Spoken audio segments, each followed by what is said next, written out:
We have a very important part of the seder. It's called Urchatz. It's very funny because most people probably have absolutely no clue why we're actually washing to begin with.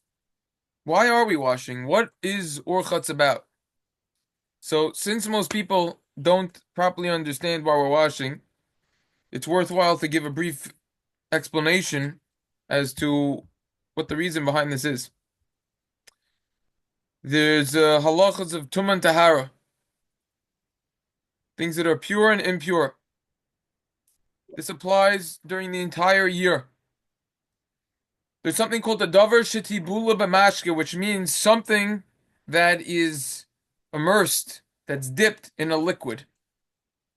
This is a general halacha that applies any time of the year. Technically speaking, if someone is eating a wet apple and it's not dried, he would need to wash his hands beforehand.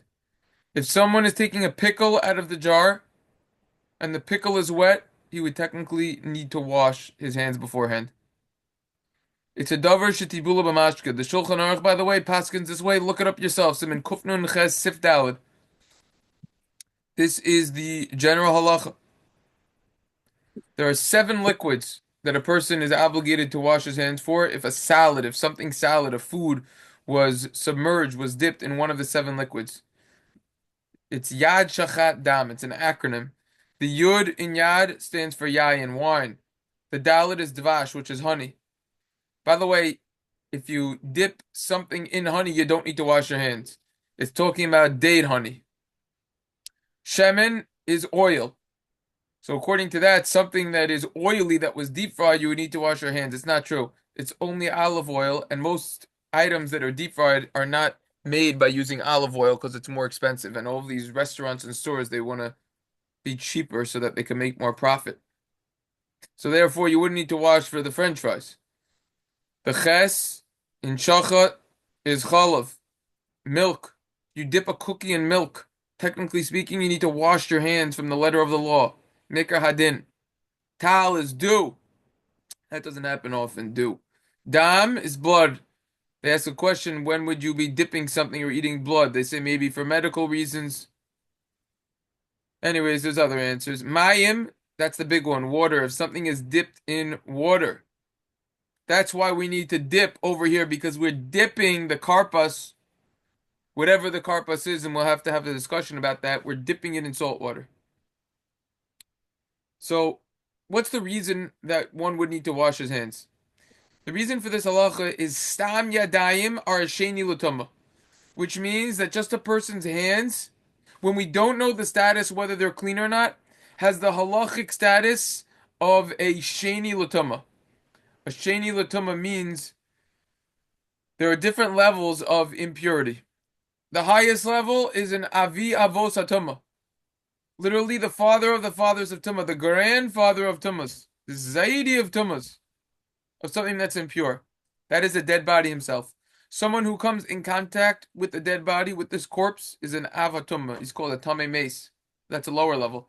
Then afterwards it goes to a rishon letuma, which is lower, first level of tuma, shani letuma, shlishi letuma, revi letuma. It goes down to 1 level tuma, 2, 3, 4. When it comes to chulin, just regular food that we eat nowadays, the halacha is that it stops at a shani letuma.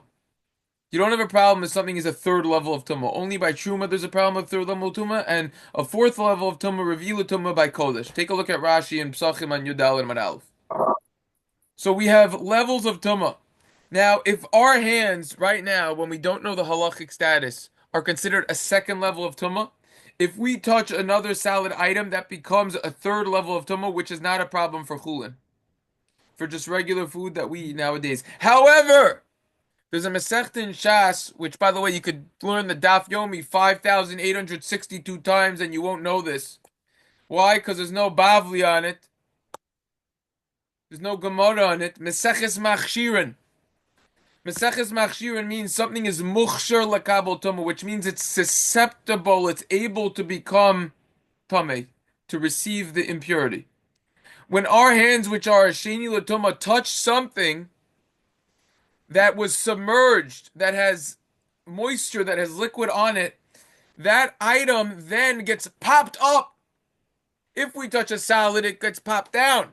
It goes to a third level of tuma, which is not a problem. But if we touch it and there's water, then it goes to a rishon letuma, which means it gets stronger. It gets to a first level of tuma. And that would be halachically problematic to eat such a food item, which is a rishon letuma.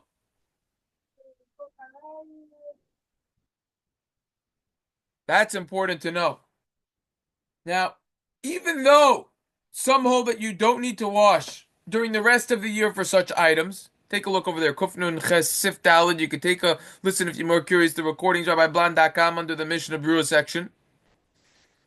Me personally, of course I wash before I take out a pickle from a jar.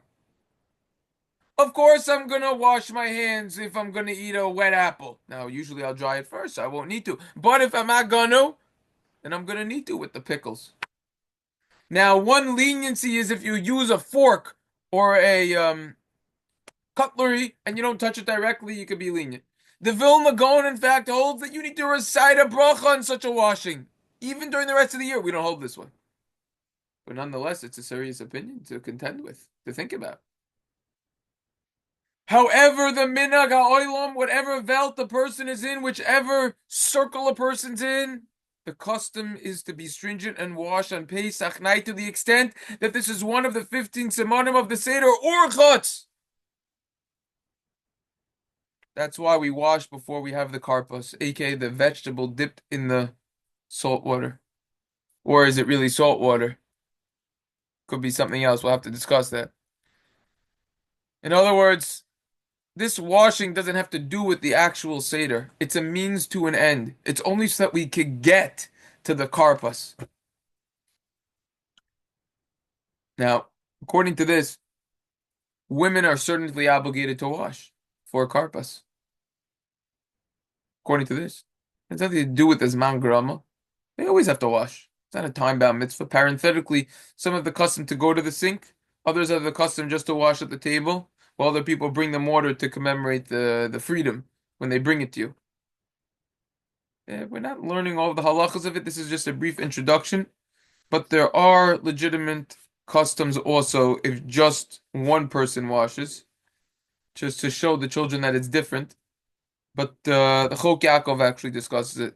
But this is a introduction to Urchatz and why we wash for Urchatz. Okay? Now I'm going to split it up, and we're going to get to another thing in Urchatz, but I want to just split it up just so it's easier.